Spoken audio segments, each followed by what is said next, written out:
साहेब बंदगी। आज हम सदर कबीर की दो साखियों पर चर्चा करेंगे। शब्द हमारा तू शब्द का सुनिमत जाहु सरक, जो चाहो निज तत्व को तो शब्द ही लेव परक। शब्द हमारा आदि का शब्दे पैठा जीव, फूल रहन की टोकरी घोरे खाया गिव। इन साखियों में शब्द के विषय पर चर्चा किए हैं साहब। आए हम इन साखियों पर विचार करें। शब्द हमारा तू शब्द का। सदगुरु कहते हैं कि हमारे जो शब्द हैं ज्ञान परख, निर्णय वाणी, और उसका तू अधिकारी है। शब्द हमारा तू शब्द का, तो उसका अधिकारी है। यह बात समझना होगा कि सदगुरु कबीर अपनी बात मनुष्य मात्र को संबोधित करके कहते हैं। उनके वाणी के केंद्र में मनुष्य, वो जगह जगह मनुष्य को अलग अलग रूप में संबोधित करते हैं। भाई, अवधू, संत,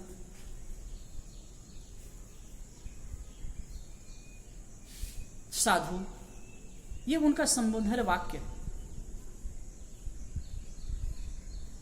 कोई उनके वाणी में कोई ईश्वर परमात्मा देव गोसैया नहीं। उनके वाणी के केंद्र में है मनुष्य, और यहां भी मनुष्य को संबोधित करके अपनी बात कर रहे। शब्द हमारा तू शब्द का। हे मनुष्य, तू हमारे शब्द के अधिकारी है। संसार में अनेक प्रकार के शब्द होते हैं, रोचक, भयानक, यथार्थ, और भी इनका विभाग किया जा सकता है। लेकिन सामान्य ढंग से देखें तो रोचक, भयानक और यथार्थ, ये तीन प्रकार के शब्द हैं। रोचक, मन को अच्छी लगने वाली बातें, विषय वासना की बातें, मनोरंजन की बातें। भयानक, भयजनक बातें, युद्ध आदि की बातें, डर की बातें, और यथार्थ, निर्णय वाणी। ये तीन प्रकार की वाणी संसार में है। सदगुरु यहां कहते हैं कि मेरी जो बात है, मेरे जो शब्द हैं, वो ज्ञान परक है, और उसका तू अधिकारी है। प्रत्येक मनुष्य ज्ञान का अधिकारी है। वो ज्ञान ग्रहण कर सकता है। संसार में धर्म के नाम पर, शास्त्र के नाम पर ऐसी बहुत सारी बातें हैं और होती हैं, और ये आपस में ऐसी उलझी हुई है कि आदमी उसमें निर्णय वाणी की परख कर पाए, ये बड़ा मुश्किल होता है।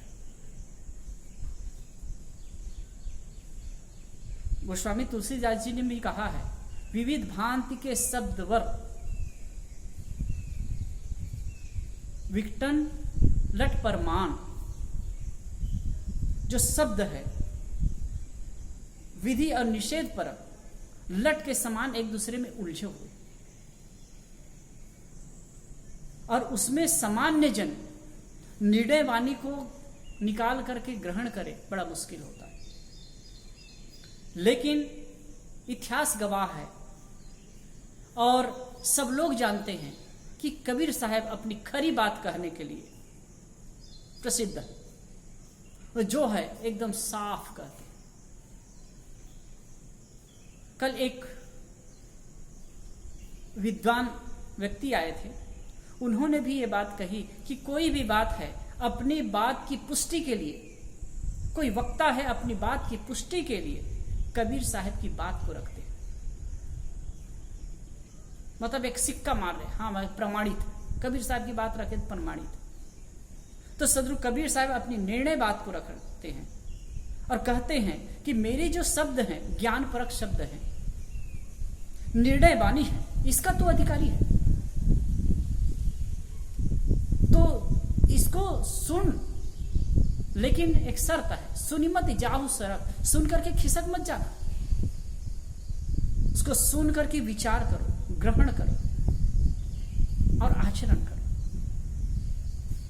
एक तो सुनने वाले कम होते हैं, सुनते हैं तो फिर उसको ग्रहण करने वाले कम होते हैं, ग्रहण करते हैं तो उसे आचरण में लाने वाले कम होते। और ऐसे निर्णय और ज्ञान परक शब्दों को यदि हम जीवन में आत्मसात कर लें, जीवन में ला लें, तो हमारा कल्याण हो सकता है। साहेब क्यों कह रहे हैं कि जो मेरे शब्द कल्याण परक है, निर्णय वाणी है? निचली पंक्ति में देखिए, जो चाहो निज तत्व को तो शब्द ही लेहु परख। जो तू निज तत्व को चाहता है तो शब्दों से, मेरे शब्दों से, ज्ञान परक शब्दों से परख, जान, समझने की चेष्टा कर।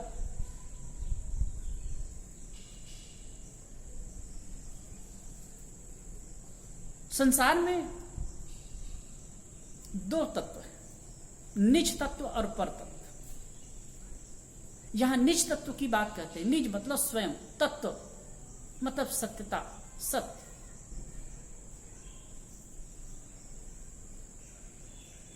परम इकाई, इकाई सत्यता। सत्य वस्तु क्या है? साहब कहते हैं निज तत्व। निज तत्व वह ही सत्य है, वह है आप स्वयं। दो है, निज तत्व और पर तत्व। बाहर जहां तक हमारी दृष्टि जाती है, जहां तक हमारा मन इंद्रियों का पसारा है, वहां तक पर तत्व है। चाहे किसी का शरीर हो, प्राणी हो, पदार्थ हो, कुछ भी हो, सब पर तत्व है। और अपनी आत्मा, अपना सत्ता ही स्वतत्व है। गोस्वामी जी ने भी कहा है, गो गोचर जह लग मन जाई, सो सब माया जानो भाई। और देखी सुनी गुनी मन माही, मोह मूल परमारथ नाही। जो भी देखने सुनने गुनने में आता है वो मोह का मूल होता है, परमार्थ नहीं होता।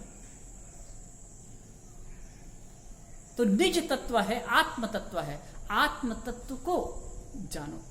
और आत्म तत्व को हम कैसे जानेंगे? शास्त्रों में, आध्यात्मिक ग्रंथों में आत्म तत्व की, परम तत्व की, आत्म तत्व की चर्चा तो है ही। और कहीं कहीं कहा गया है कि तुम जिसे खोजते हो कहीं बाहर नहीं, तुम्हारे अंदर ही है, तुम स्वयं हो। और कहीं कहीं और उलझा करके बात करते हैं। तो दोनों तरह की बातें हैं, तो उसमें सामान्य लोग उलझ जाते हैं। कबीर साहब साफ कहते हैं, निज तत्व राम नाम निज जानी के, छाड़ देह वस्तु खो। राम नाम निज तत्व का ही है, उसको जान करके खोटी वस्तु को छोड़ दो। हमारा प्राप्तव्य बाहर कुछ नहीं हो सकता। चाहे जितना भी हम, चाहे मन इंद्रियों से, इंद्रियों के माध्यम से कुछ प्राप्त करना चाहें वो, चाहे मन से कल्पना का विस्तार करें वो, कुछ भी हमारा नहीं है। और ना ही वो हमारे पाने में आ सकता है, ना वो हमारा हो सकता है। निज तत्व हमारा अपना ही है, सब छूट जाता है। यहां तक ये शरीर अपना माना हुआ है, यह भी छूट जाएगा, लेकिन मैं तत्व कभी नहीं छूटता। दो चीज की बड़ी संसार में पसारा है, आई और माई। इंग्लिश में कह रहा हूं। आई मतलब मैं, और माई मतलब मेरा। मैं इस देह को मैं मानता हूं, और इस मैं के चक्कर में मैं उलझता हूं। देहात्म भाव को लेकर के जो मैं जागृत होता है, और मैंपन को लेकर के जो चलता हूं ना, ये मेरे लिए दुख और बंधन खड़ा करता है। और दूसरा माई, मेरा घर, मेरा परिवार, मेरा धन, मेरा वैभव, मेरी संपत्ति, मेरे जायदाद, मेरा मेरा मेरा मेरा मेरा, ये करके सदगुरु अभिलाष साहब ने एक जगह बहुत बढ़िया कहा है, मेरा है ऐसा मूड जन्म भर करता, एक दिन मिट्टी के नीचे वह पड़ा पड़ा है सरता। इस जगती तल में जो जन्मा बैठा कौन यहाँ है, 100 के पहले वाले प्रायः कोई नहीं जहां है। छोड़ो झूठी तन की आशा, धन की आशा छोड़ो, अहंकार की दुर्धर बेड़ी को विवेक से तोड़ो। मैं मेरी माया के पिंजड़े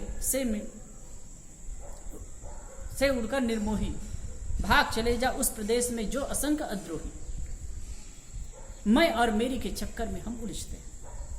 निज तत्व है अपना आपा, अपना स्वयं, जिसे महात्मा बुद्ध ने भी कहा है, अत्ता ही अत्तनो नाथो को ही नाथो परोसिया। अत्ता ही अत्तनो नाथो को ही नाथो परोसिया, अत्ता ही सुदंतेन नाथम लभति दुर्लभम। आप ही अपना स्वामी है, कौन दूसरा कोई स्वामी कैसे हो सकता है? जब अपने आप को एकदम सुदांत कर लिया जाता है, संयमित कर लिया जाता है, अपने आप को वश में कर लिया जाता है, मतलब अपने मन को वश में कर लिया जाता है, अपने आप में केंद्रित हो लिया जाता है, तो फिर कोई बाहर स्वामित्व प्राप्त करने की बात नहीं है। वो दुर्लभ नाथत्व को प्राप्त करता है, दुर्लभ स्वामित्व को प्राप्त कर लेता है। तो ये बात साहेब कह रहे हैं, जो चाहो निज तत्व को, अगर निज तत्व को चाहते हो तो शब्द ही लेहु परख, शब्द से परख, निर्णय शब्द से परख करो। ऐसे शब्द बहुत संसार में व्याप्त भी हैं, शास्त्रों में भी हैं, उनको छानबीन की और विवेक करने की आवश्यकता है। सब जगह निर्णय परक शब्द मिलते हैं, लेकिन कबीर साहब जैसे संत निर्मल आत्मा उस पर तो और जोर दे करके कहते हैं, जो चाहो निज तत्व को तो शब्द ही ले ऊपर। फिर अगली शाखी में कहते हैं, शब्द हमारा आदि का, शब्दे बैठा जीव। हमारे जो शब्द हैं आदि नाम मूल, वही बात, मूल तत्व के परिचायक है। आदि का अर्थ प्रारंभ भी होता है, आदि का अर्थ मूल भी होता है। मूल तत्व क्या है? संसार में कई बार मैंने चर्चा की है, संसार में दो मूल तत्व है, एक जड़ और दूसरा चेतन। अब ये समझना होगा, जड़ और चेतन, ये दो तत्वों को अच्छी तरह से हम समझ लें, इनके गुणधर्म को समझ लें, तो बाहर का भटकाव यूं ही समाप्त हो जाएगा। साहेब यहां कहते हैं कि मूल तत्व का परिचय है, आत्म तत्व का परिचय। शब्द हमारा तू, शब्द हमारा आदि का। मेरे जो शब्द हैं, हमारे जो शब्द हैं, वो मूल तत्व के परिचायक हैं, आत्म तत्व के परिचायक हैं। शब्दे बैठा जीव, लेकिन ये जीव के अंदर, मनुष्यों के अंदर ऐसे भ्रामक शब्द बैठ गए, घुस गए। करक करेजे गड़ी रही वचन वृक्ष की फांस, एक दूसरी जगह आया है, करक करेजे गड़ी रही वचन वृक्ष की फांस। वचन वृक्ष की फांस लोगों के हृदय में गड़ गई है, अब वो करक रुक रुक करके कष्ट दे रहा है। जब हमारे हाथ में, उंगली में कहीं फांस गड़ जाती है तो रुक रुक करके पीड़ा देती है, बहुत कष्टकर होती है। ऐसे ही जो भ्रामक वचनों के फांस हमारे अंतःकरण में गड़ चुके हैं और वो हमें रुक रुक करके पीड़ा देते हैं, हम लोग उलझ जाते हैं, ये सच की वो सच, और परेशान हो जाते हैं। साहिब कहते हैं, मेरे जो शब्द हैं मूल तत्व के परिचायक हैं, लेकिन इस पर लोग ध्यान कम दे पाते हैं। क्यों? क्योंकि इनके हृदय में भ्रामक शब्द बैठे हुए। फूल रहन की टोकरी घोरे खाया धीव। जो मनुष्य जीवन है फूल रखने की टोकरी है। कोई जो टोकरी है, फूल रखें तो कितना सुंदर लगेगा, कितना सुगंधित लगेगा, कितना वातावरण को अच्छा लगेगा, वातावरण अच्छा हो जाएगा। अगर उसी में कचरा भर दें, गंदगी भर गए तो। इसी प्रकार ये मानव जीवन ऐसी टोकरी है जिसमें फूल रख सकते हैं। सद्गुण और सदाचार रूपी फूल रखें तो इससे ये जीवन तो सुगंधित और सुवासित होगा ही, औरों की जिंदगी भी सुवासित और सुगंधित हो जाएगा, अच्छा हो जाएगा। लेकिन इस तथ्य को हम लोग नहीं समझ पाते। साहब कहते हैं, ये जो मानव जीवन है ना, ये सुंदर जीवन तुम्हें प्राप्त है, ये फूल रखने की टोकरी की तरह है। इसमें सद्गुण सदाचार का आचरण करके इस जीवन को सुंदर और सुगंधित बनाना है। लेकिन घोरे खाया घी, घी बहुत ही पवित्र और पौष्टिक वस्तु मानी जाती है। और घी बनाने की प्रक्रिया आप सब जानते हैं, सब भारतवर्ष में सब जानते हैं कि कैसे घी बनाई जाती है। पहले दूध को गर्म किया जाता है और गर्म करने के बाद उसे जमाया जाता है, जमाने के बाद भिगोया जाता है, उससे मक्खन निकलता है, उसको फिर आग में पकाया जाता है, फिर एक अवस्था आती है तो उसे फिर घी कहा जाता है। लेकिन आप बताएं, इतने जो कीमती वस्तु है, इतनी पौष्टिक वस्तु है, इतनी पवित्र वस्तु घी मानी जाती है, उसमें अगर मट्ठे का, छाछ का कुछ अंश रह जाए तो कुछ ही समय में वो नष्ट हो जाता है। ठीक ऐसे ही जो मनुष्य है वो बहुत ही मूल्यवान है। हमारे जो आत्मसत्ता है बहुत ही मूल्यवान है। लेकिन ये जो भ्रामक शब्द रूपी जो छाछ पड़ जाता है ना, तो इससे ये नष्ट हो जाता है। मतलब भ्रम के शब्दों में पढ़ करके ये जीव अपने आप को पतित कर डालता है। ये जो जीव है घी तुल्य है, बहुमूल्य है, कीमती है। मनुष्य जीवन एक कीमती है, लेकिन भ्रामक शब्दों में पढ़ करके हम अपनी महत्ता और गरिमा को भूल चुके हैं। इसीलिए निर्णय शब्द की आवश्यकता है। और निर्णय शब्द क्या है? निर्णय शब्द के बारे में बहुत बातें हुई। निर्णय वाणी गुरुमुख हुई। जो गुरुमुख वाणी है वही निर्णय वाणी। गुरुमुख वाणी मतलब कोई अमुक गुरु कह रहा है इसलिए गुरुमुख वाणी नहीं हो गई। गुरुमुख वाणी जो विश्व के कारणकारी व्यवस्था के अनुकूल हो, जो विश्व की शाश्वत नियमों के अनुकूल हो, वही गुरुमुख वाणी। 2 2 4 जैसे गणित का नियम है, 2 2 4 होता है, ये गुरुमुख वाणी। 2 2 5 गुरुमुख वाणी नहीं है, 2 2 3 गुरुमुख वाणी नहीं है। जैसे कि विज्ञान के अनुसार हम देखें तो H2O हाइड्रोजन के 2 परमाणु और ऑक्सीजन के 1 परमाणु मिलकर के पानी के 1 परमाणु बनते हैं, ये गुरुमुख वाणी है। तो ऐसे निर्णय वाणी है, यही गुरुमुख वाणी।